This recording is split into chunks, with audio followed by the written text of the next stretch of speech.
이게 CNN, 요거는 CNN 방송이 아닌 것 같은데, CNN 방송에서 한 게 5천만 뷰가 조회가 되고, 이 방송으로 이제 그 번역돼 나갑니다. 그래서 전 세계가 코로나를 훔치고 닫고 차단했던 걸 개방적으로 이제 적극적으로 검체해서 선제적으로 발굴해. 그래서 이제 K 방역이 처음으로 탄생을 하는 거죠. 사실 문재인 대통령님 뭐 K 방역을 하실 때 이것 때문에 대한민국이 뭐야 이렇게 돼가지고 K 방역이 우수한 거 보험 제도까지 알려지게 됐던 거죠. 역사적인 거라 사실상 이거는 1,000억 원 예산을 공짜로 줘야 되는 이런 작품입니다. 그게 K 방역의 시작이 사실은 고양시였다는 걸 저는 이제 오늘 여기 와서 처음 알게 됐습니다. 네, 자랑스러워하셔도 될 것 같습니다. 노무현입니다. 그 영화에 나오는 한 장면인데 노무현 대통령을 수행하고 그 국회의원 시절에 후보 시절에 수행하고 이렇게 다닐 때 그 사진입니다. 요거는 아마 그 98년 종로 보궐선거 때 사진 같아요. 네, 다음 넘겨주시죠. 네, 아니 저 잠깐만 네. 저쪽에 보면 어디 지금 계신 거예요? 바로 뒤에 여기? 네, 그림자. 아, 네, 그림자. 네, 영화에 나오는 걸 찍어가지고 확대해서 가방 넣은 사람. 아, 네. 아닐지도 모른다는 생각이. 네. 저 정말 추억이 담긴 사진이네요. 그렇죠. 네. 96년도 종로 선거에 나오셨다가 낙선을 하셨죠. 3등을 하셨잖아요. 근데 이제 이명박 대통령이 불법 그 선거 자금으로 인해서 이제 사퇴하시고 미국으로 이제 주력량을 치셨고, 그래서 보궐선거 98년 됐을 때 선거만 하면 권력이 총동원해서 선거운동한 나라가 어떻게 해서 민주주의가 되냐 이겨. 100년의 역사, 이 역사를 청산해야 한다. 권력에 맞서서 당당하게 권력을 한번 쟁취하는 우리의 역사가 이루어져야만이 이제 비로소 우리의 젊은이들이 떳떳하게 정의를 얘기할 수 있고 떳떳하게 불의에 맞설 수 있는 새로운 역사를 만들어낼 수 있다. 이 땅의 자유와 민주주의는 질식의 위험에 빠졌습니다. 국민 인권을 보호해야 될 검찰은 우리 대통령을 지킨다면서 국민을 향해 쉼없이 칼을 휘두르고 있습니다. 이게 바로 오늘 대한민국의 정치 현실입니다.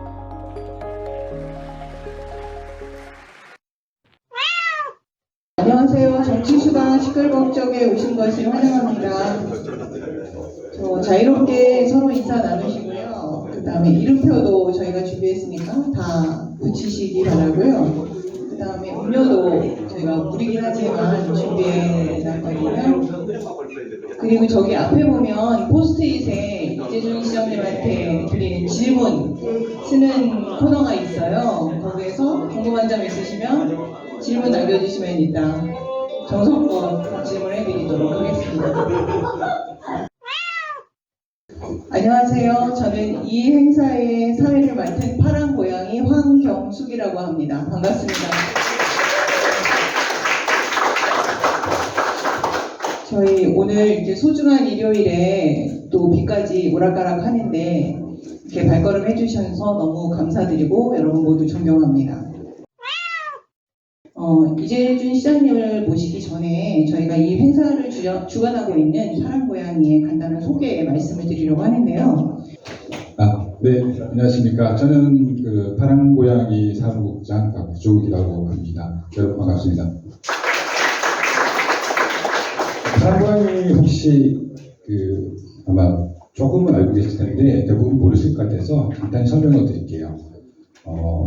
파란 고양이 단체는 작년 대선 이후에 당원들이 자발적으로 만든 단체예요. 대통령님께서 말씀하신 깨어있는 시민의 조직된 힘, 이걸 통해서 우리가 뭘 할 수 있을까, 당원들이 뭘 할 수 있을까라는 그런 고민하에 저희들이 어떤 프로그램을 만들어 보자라고 해서 거기서 출발했습니다. 그리고 처음 시작한 프로그램은 당원 모집, 우리 동지들을 많이 끌어모을 수 있는 당원 모집 캠페인을 하자라고 해서 작년 7월부터 지금까지 한 40차례 지금 진행을 하고 있고, 지금까지 신규 당원 모집이 1,700명 정도 저희들이 신규 당원 식구들을 모집을 했고요. 그 이후에 또 MJ 고향이라고 저희들하고 유사한 비슷한 또 당원 단체가 있습니다. 그분들하고 저기 와 계시는데요. 박수 한번 부탁드리겠습니다. 네, 또 같이 또 연대해서 올해 5월부터 해서 우리 후쿠시마 지금 많이 이슈가 되고 있잖아요. 그래서 현장에서 후쿠시마 반대 서명 운동을 저희들하고 연대해서 지금까지 앞으로도 쭉 진행을 할 겁니다.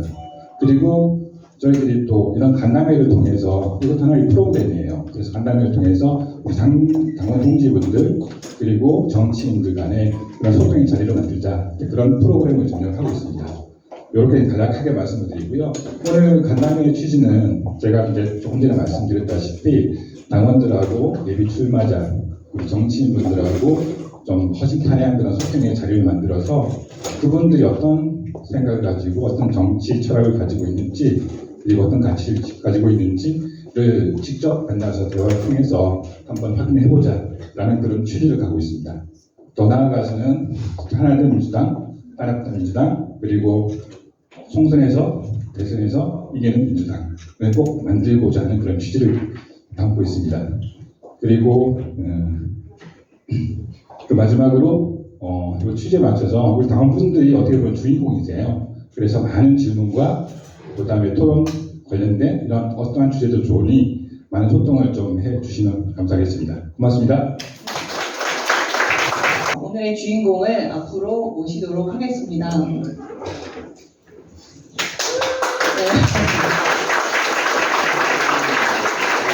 가치와 정서공감, 단합된 민주당, 이기는 민주당을 위한 정치공감 시끌벅적 제2회 주인공 이재준 전 시장님을 모시겠습니다. 박수와 함께 환영드립니다.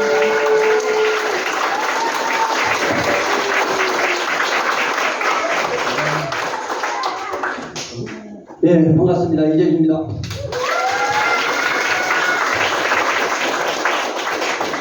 저희도 젊었을 때가 있었습니다. 20여 년쯤 됐죠. 그때 노무현 대통령이 대통령에 당선되시고 나서 그 당원이 당의 중심이 되는, 당원이 주인되는 그런 세상을 만들자는 취지로 당원 협의회라는 것을 만들었습니다. 화정동 우정 프라자에 우리는 매일 저녁 이렇게 모였고 여기에서 토의됐던 논제가 국회의원들한테 전달돼서 이렇게 정치에 쟁점화됐던 그런 기업들이 있습니다. 많은 분들이 그때 같이 해주셨습니다. 또다시 우리 더불어민주당이 되살아나는 그리고 당원으로서의 역할을 충실하게 할 수 있는 그런 권리가 보장되는 그런 시대로 다시 한번 돌아가는 것 같아서 너무나 기쁘고 또 여기 이러한 모임을 만들어주신 모든 분들께 정말 고생하셨고 정말 함께 하겠다는 이런 말씀을 드리겠습니다. 먼 길 비도 오는데 함께 해주신 모든 분들께 감사합니다. 고맙습니다.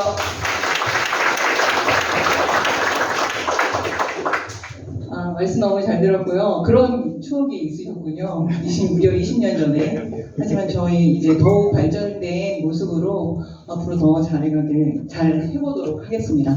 제가 사실은 오늘 이런 사회를 생애 두 번째로 하고 있는데요. 오히려 첫 번째 때는 안 떨렸는데 오늘 이렇게 많은 분이 앞에 서니까 제가 좀 떨리네요. 예쁘게 봐주시기 바랍니다.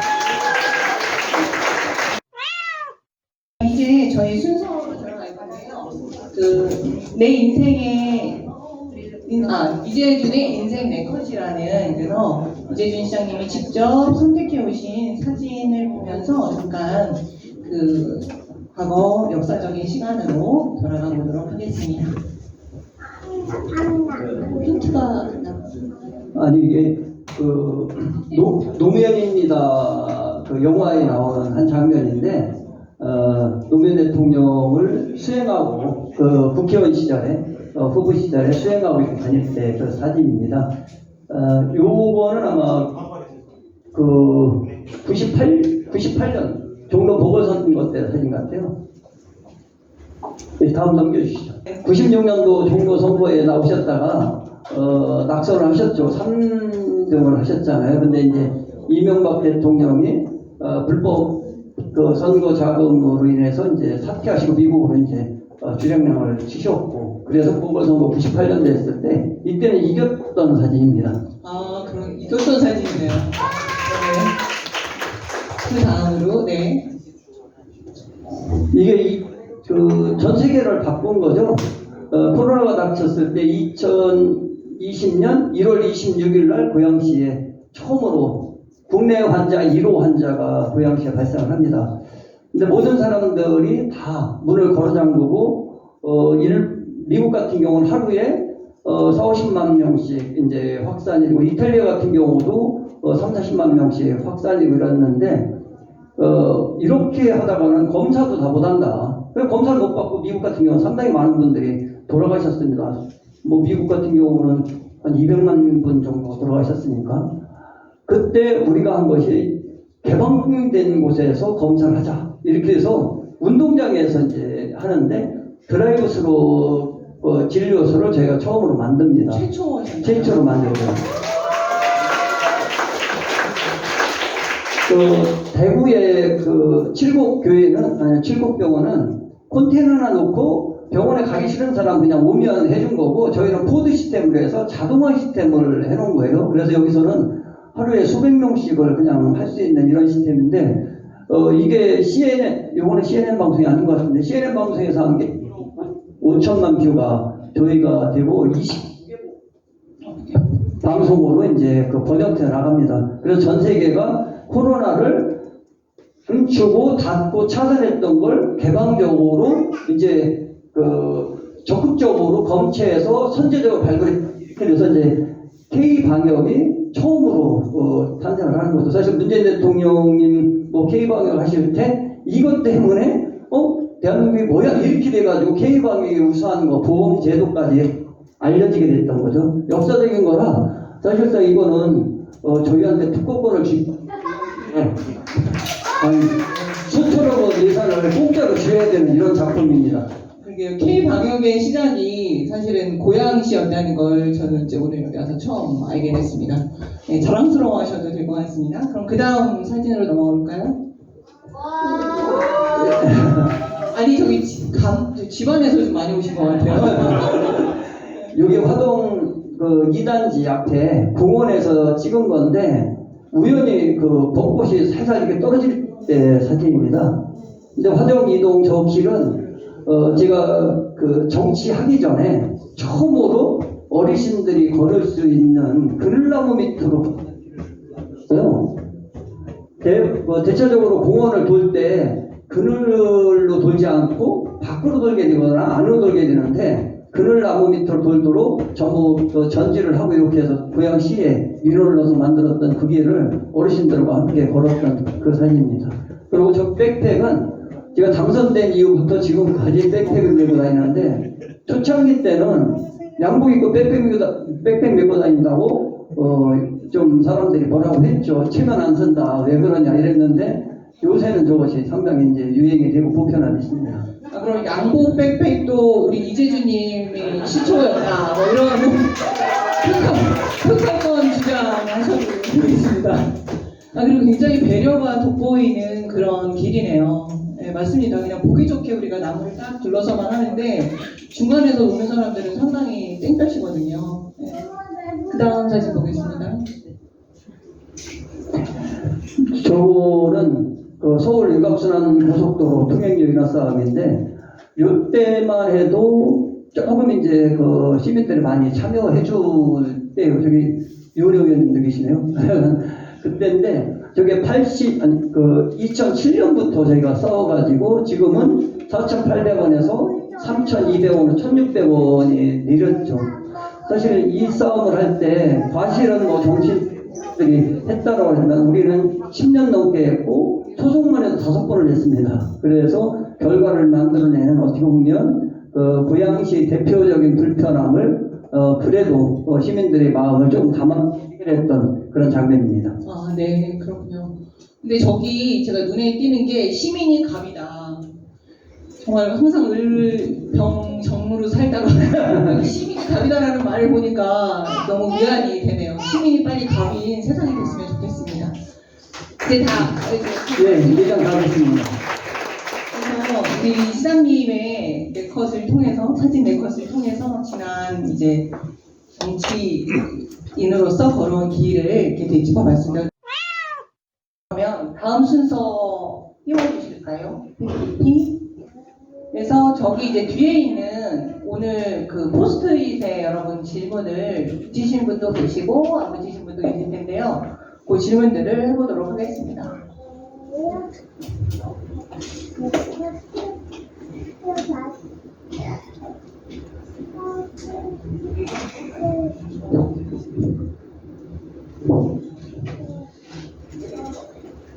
세게 붙일까요?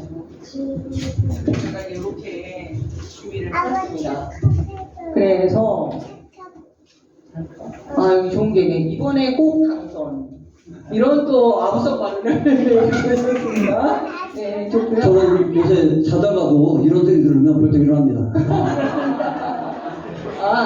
여기 이제 질문 볼 텐데요. 아주 기본적인 질문, 가족 관계가 궁금합니다. 그런 질문이 있네요.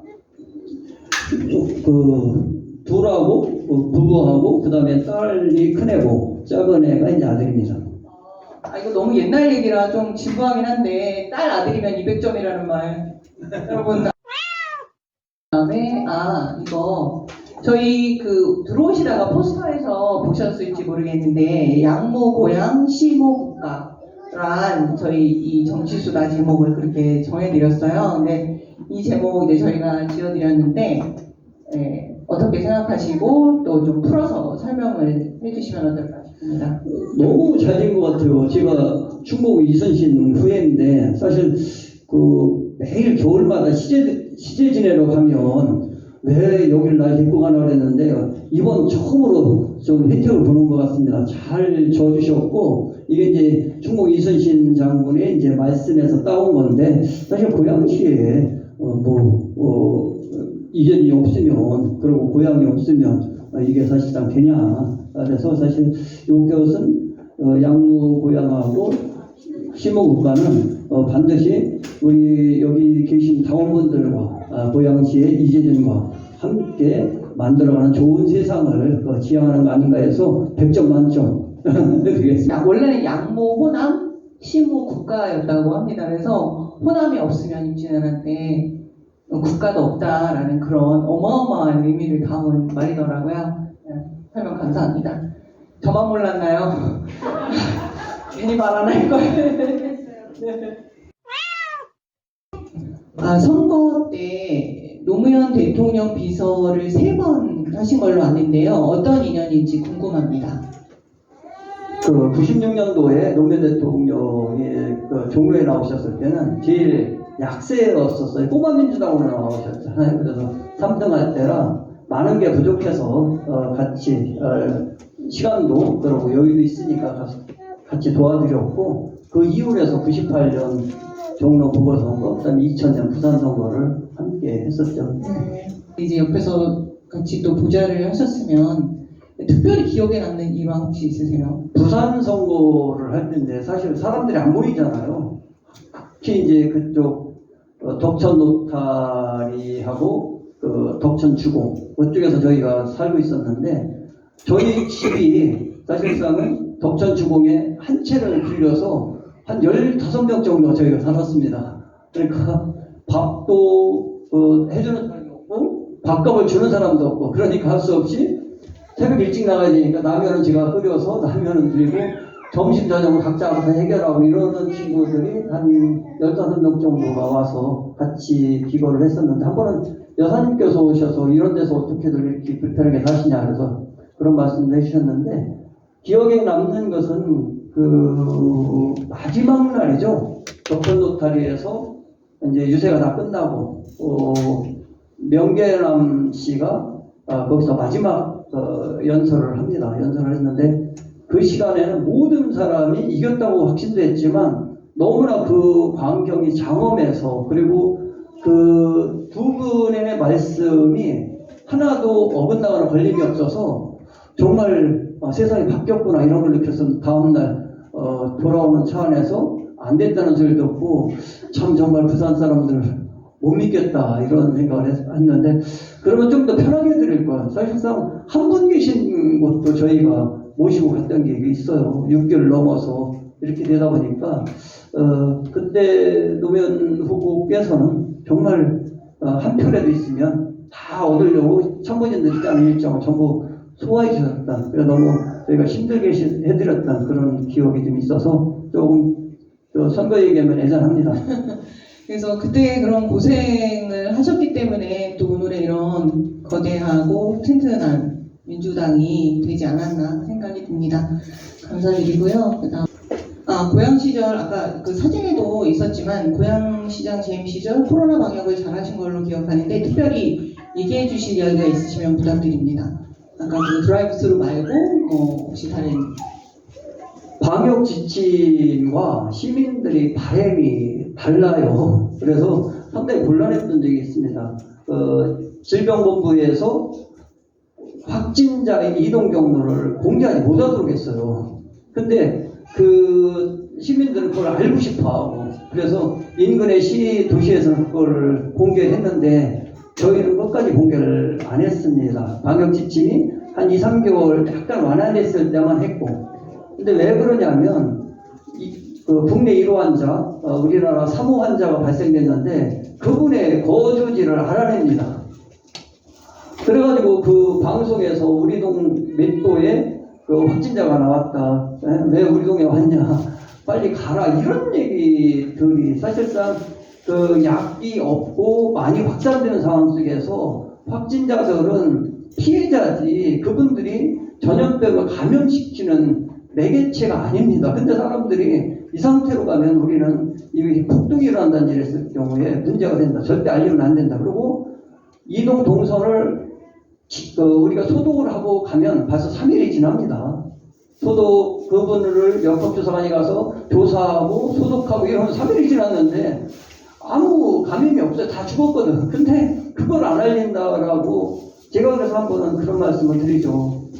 약자들의 그 지위를 활용해서 그거를 공개하는 게 용기가 아니다. 용기는 강한 자와 불의에 맞서 싸우는 것이 용기지, 그런 것을 용기라고 하고 자랑스럽게 해서 트위터나 페이스북에 수만 명의 블로거들을 추종자들을 끌어모으는 게 이게 정책이지 어떻게 이럴 수가 있냐. 질병본부가 통제를 잘하고 있는데 통제 불능의 상황이라도 우리는 그렇게 하면 안 된다라고 얘기를 했었습니다. 그래서 많이 미움을 받았어요. 그렇지만 위기 상황이 왔을 때 지도자는 시민들의 안전 그리고 사람들이 감당할 수 없을 때는 폭력화됩니다. 우리가 딴 나라에서 봤잖아요. 그런 것들에 대한 대비책들을 세우고 제일 중요한 건 사람입니다. 자기가 그런 국면에 용기 있게 해가지고 정치적으로 활용하는 거, 그것은 용기가 아니라 수단이고 수쓰고 그렇게 아픔을 갖다 활용하는 건 정말 좋지 않다. 그런 생각이 있었는데 너무 그때 그거 공개하는 압박들이 심해서 이 자리를 빌어서 시민들께 그런 사정 때문에 공개하지 못했다는 말씀을 좀 드리겠습니다. 약자에게 따뜻한 정치, 정말 너무 당연한 말인데 요즘 들어서는 어디 구석기 시대에 들었던 말인 것 같은 기억이 납니다. 기억이 되게 마음이 생기네요. 인상 깊었고요. 오늘 이 사적인 질문은 여기에서 마치기로 하고요. 그 다음에 저희가 다음에 준비한 질문은 이제 매우 공적이고 정치적인 질문입니다. 여러분들의 의견을 모아서 만든 건데 그 중에 한 분이 뽑으셔서 그거를 직접 질문을 드리는 여러분의 목소리로 그렇게 진행을 할 거예요. 혹시 나의 목소리로 꼭 질문을 하시고 싶다 이런 분 계신가요?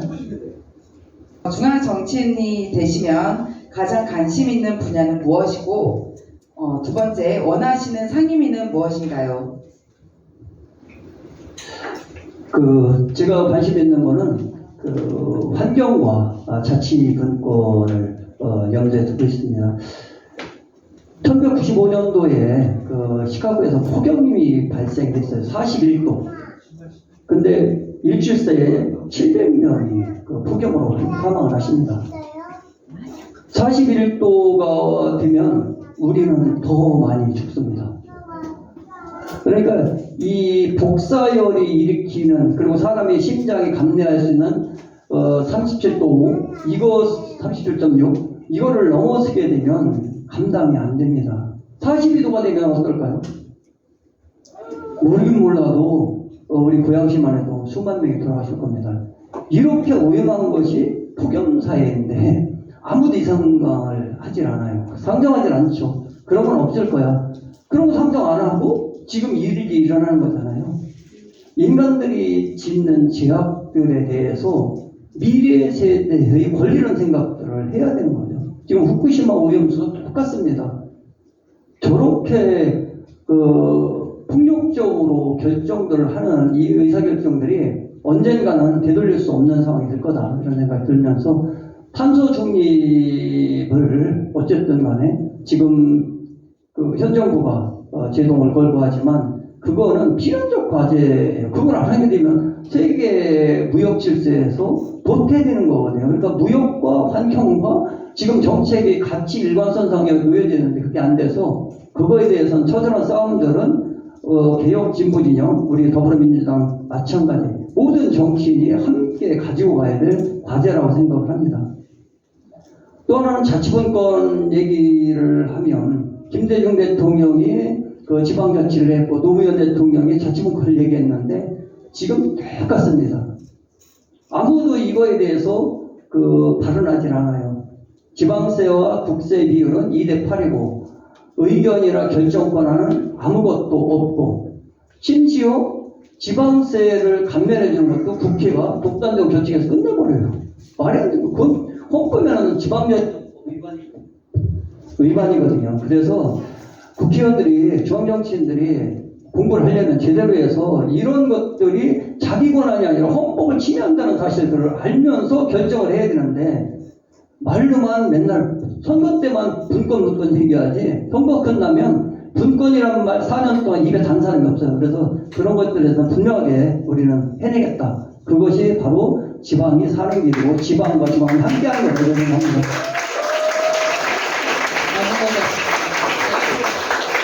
평화가 경제다 이런 말도 있지만 환경이 경제다라는 말도 맞는 것 같고 나이맥 상통하신 것 같고요. 그다음에 지방분권은 저희 김대중 대통령이 거의 막 주창하다시피 그때 단식 투쟁하시고 그래서 얻어낸 건데 아직도 지방분권이 제대로 안 이루어져 있다는 게 진짜 너무 가슴이 아픕니다. 혹시 여기 시의원님이 두 분 오셨는데 우리는 정부가 아니에요. 지방자치단체예요. 시민단체예요. 우리.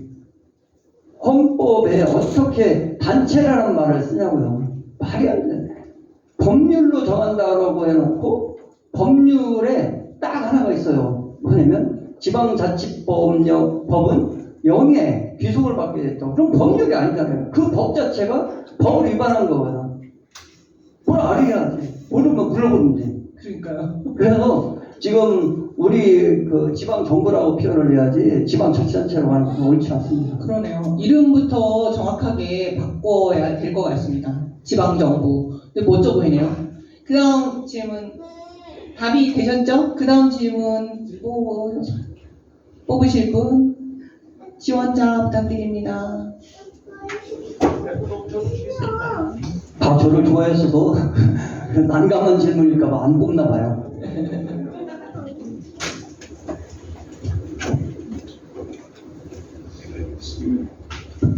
제가 쓴 질문은 아니지만 읽어드리겠습니다.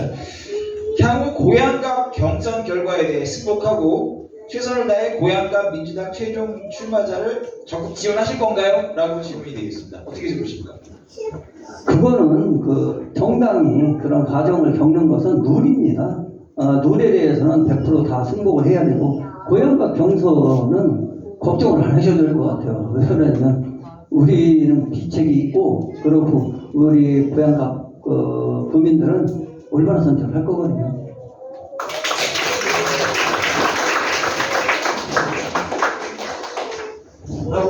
예. 안녕하세요. 제가 마음이 무겁네요. 읽으려고 하니까. 지난 대선과 지선의 패배, 미진한 당내 개혁, 그리고 현 정권에 대한 투쟁 부족 등으로 상당 지지층이 열패감과 무력감에 빠져 있습니다. 맞습니다.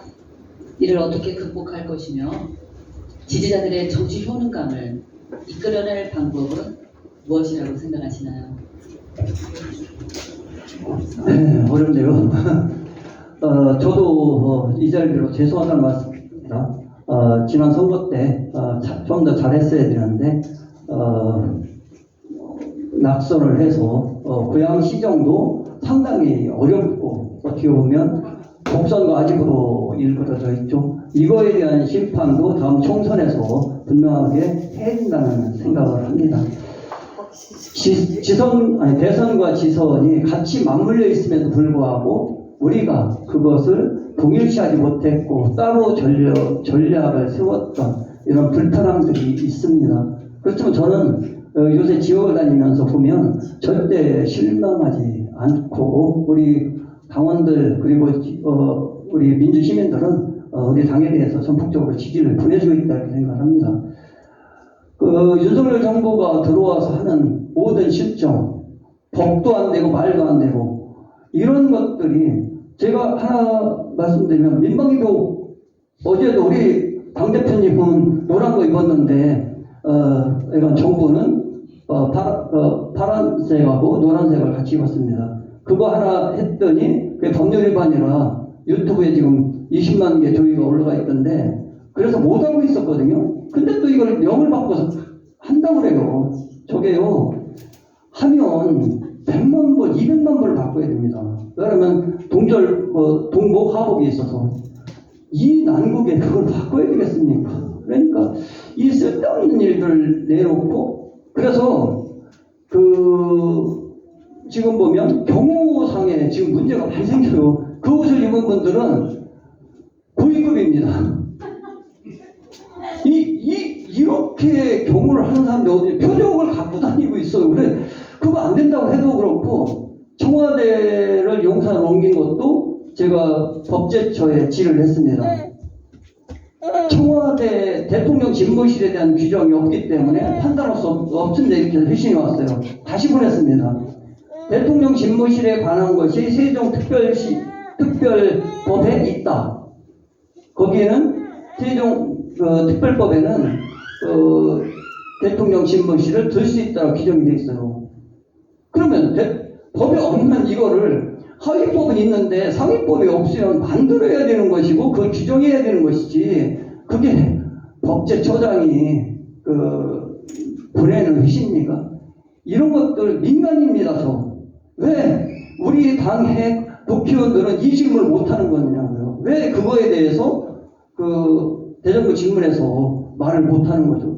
그러니까 우리가 전투력이 우리 낙심한 당원들이 뭐를 보겠습니까? 그렇게 법과 규율을 중요시하는 분하고 맞서서 잘못된 걸 바로잡을 때 당원들이 힘이 나잖아요.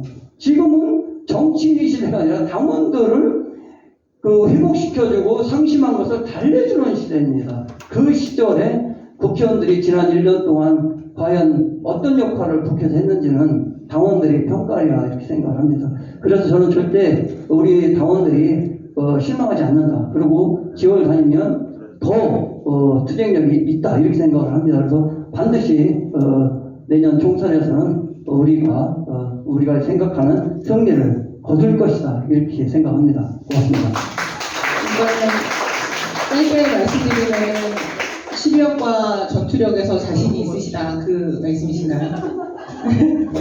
네, 여러분 꼭 이 말씀 기억해 주시고요. 참 어려운 질문이고 저희 당원 지지자들이라면 다 진짜 가슴에 이렇게 돌덩이처럼 눌려 있는 건데 많은 숫자인데 불구하고 제대로 된 전투력을 보여주지 않는 게 아닌가라는 그런 염려 섞인 질문이었고 또 거기에 대해서 이제 만약에 중앙무대 정치인으로 진출하신다면 전투력과 실력으로 보여주겠다. 네, 이렇게 하도록 하겠습니다. 이제는 한번 써봐도 될 때가 되지 않았습니까? 그 다음 질문으로 넘어가겠습니다. 질문 드리겠습니다. 기본 사회에 대한 지식이 전혀 없는 당원에게 기본 사회란 무엇인가를 1분 안에 설명을 해주신다면 어떠실지. 네, 고맙습니다. 지금 실증적으로 기본 사회에 대한 연구가 나온 것이 신안군이에요. 신안군은 월 한 그 군민 한 명당 50만 원씩을 드리는데 신안군, 네, 전남 신안군. 월 50만 원? 그게 어디서 나오냐면 그 풍력 발전을 해서 거기서 나오는 그 소득을 나눠주는 거죠. 군민이 얼마 안 되기 때문에. 그래서 이런 식으로 자체적으로 수익 사업을 만들어서 해도 되고, 그렇지 않으면 자기가 갖고 있는 예산을 가지고도 해도 됩니다. 저희 고양시가 했던 그 아이들 학자금 100만 원씩 자기 본인 부담금 이렇게 지원해 주는 거, 무상교통 이런 것들이 다 기본 소득이라고 볼 수 있습니다. 월 50만 원인가요, 진짜? 신안군으로 가고 싶네요. 소금이 많이 난다는 그 신안군 맞습니까? 네. 갑자기 또 소금 얘기를 하니까 후쿠시마가 떠올라서 뒷골이 좀 아파지네요.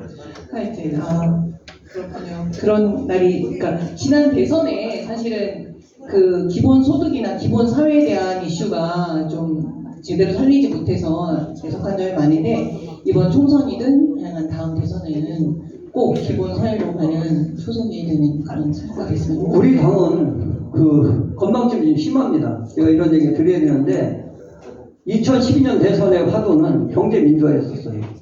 지난 대선은 기본 사회, 기본 소득이었습니다. 지금 우리 당의 정치인이 2012년부터 하신 분들 중에 경제 민주화를 한 번이라도 언급한 정치인이냐는 거죠. 지금도 기본 소득, 기본 사회에 대한 언급을 많이 삼가고 있습니다. 대선에 안 된다는 것은 그 모든 당원들이 모여서 가장 시대적으로 필요하다고 했던 아젠다를 던지고 국민과 함께 소통해 나가는 건데, 이렇게 정제된 정책을 포기하고 버린다면 그럼 다음 정책 만들어도 누가 국민이 이걸 이해해 주시겠냐, 그런 생각이 좀 듭니다. 기본으로 정한 거는 반드시 밀고 나가는 그런 신뢰의 정치를 꼭 보여주시기 바랍니다. 그 다음 질문으로 넘어가겠습니다. 네, 이재명의 민주당은 무엇을 의미하고 이재명의 리더십에 대해서 어떻게 평가하시는지요? 난감하네요. 말 안 할게요.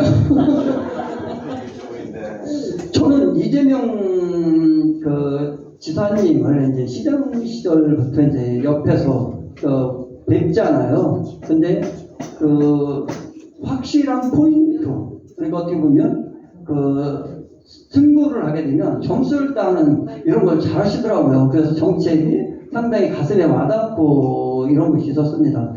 그런 분이 이제 어쨌든 지난번 대선 실패하고 곧바로 국회의원 당선되시고 대표 이렇게 하시는데, 사실 상당히 정치적인 무리였을 거예요. 그렇지만 당원들의 투표로 그게 됐고, 그 과정 속에서 본인도 본인이 원하는 대로 흘러가지 않는 부분도 있을 것이고, 그렇지만 그런 승부에 대해서, 그리고 그거에 대한 책임지는 부분에 대해서는 저는 좀 후한 점수를 드리고 싶다, 그런 생각이 들면서, 이재명 대표께서 하셨던 당내 민주화, 당원권 강화, 그것이 이런 자리까지 또 만들어주게 되는 거잖아요. 그거는 절대적으로 필요하다.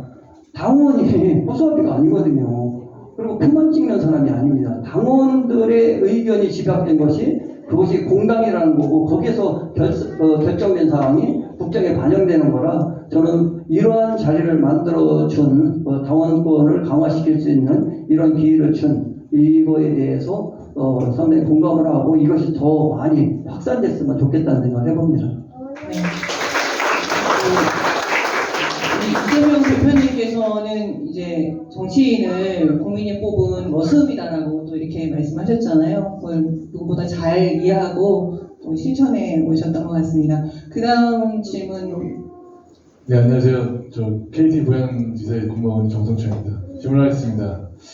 당원 지지자들과 소통하고 있는 방법 혹시 없다면 앞으로 소통 계획 온오프라인을 모두 알려주시면 감사하겠습니다. 예, 고맙습니다. 제가 페이스북을 하루에 하나씩을 이제 올리는데, 2개씩 올릴 때도 있어요. 근데 이거하고 유튜브 이제 2개가 있고, 그 다음에 이제 카톡이나 이메일을 하는데, 좀 잘 활용해 주셨으면 좋겠다는 생각도 많이 해봅니다. 당원들이 일반 시민분들은 저한테 이제 비밀 메시지를 많이 보내주세요. 근데 타국분들은 거의 안 하세요.